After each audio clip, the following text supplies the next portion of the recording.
These are Event Maker wooden pegs, or I call them clothespins, that are probably about 1.5 inches long and probably about 1.5 inches wide with the wingspan here. I'm going to be painting those today with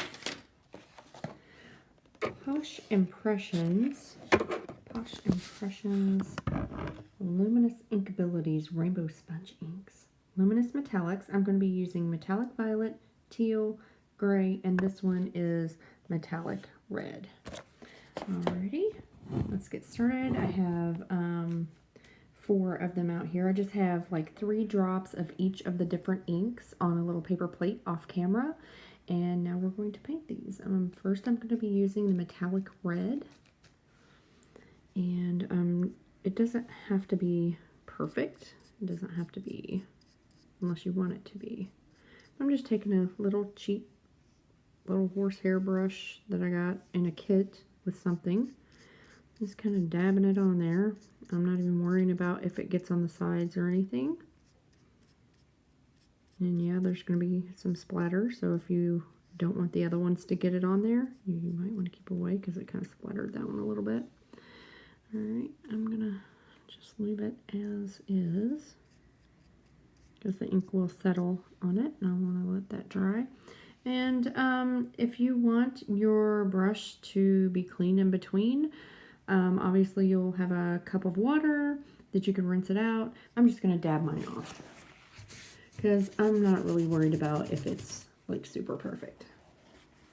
So I just have a piece of tissue paper on the side. I just kind of rubbed it on there a little bit and got most of it off, and that's all I'm worried about.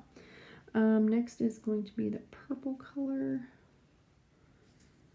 I had blue, but it dried up and I didn't get to use it. I've had these for a little while. You can use them to ink your ink pads with. If you have one of the blank ones, you can just kind of fill it up with that. Or you can use them to paint with. They are for multimedia. So there's that one. Done. It's got a little bit on the other one. Again, going back to the cloth. And we're going to metallic green. You can see I still got the purple on there a lot, so it's going to darken that green. It makes it more unique, I suppose. This one's more like dry brushing. I didn't put as much on there.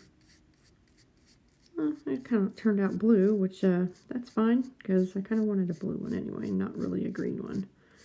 So it's kind of a bluey color, which is great because my next color is teal, which is a bright teal.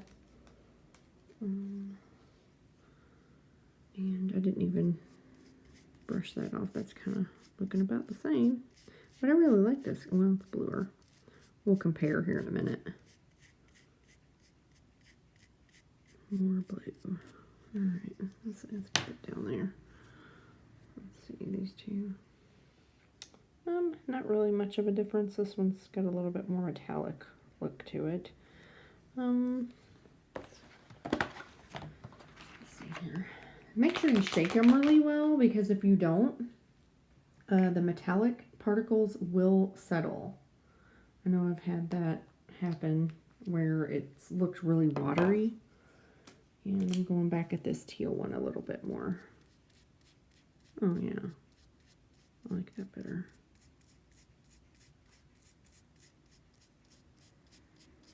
Yeah, that's all right. Yeah, that one looks more blue. So I'm going back in here and kind of clean my brush off a little bit. I'm going to go back at that green too. And these can be used, these are actually going to be used in a later project. Let's go with that green a little bit. Oh yeah, I like that way better. Look, that's so cute. Although the blue is fine too. That was just different. All right, put some more green on here. Again, that one's, the drops are not as big, I think. So I've got an extra one here. I'm gonna really soak this one up with green. Isn't that funny? The one I really wasn't too sure about, I think I like it more now that it's kind of got mixed a little bit with something else. So, alrighty, and there are some hand-painted little paper clips. And now once these dry, you can use them for just about anything. I'm going to use these in a later project.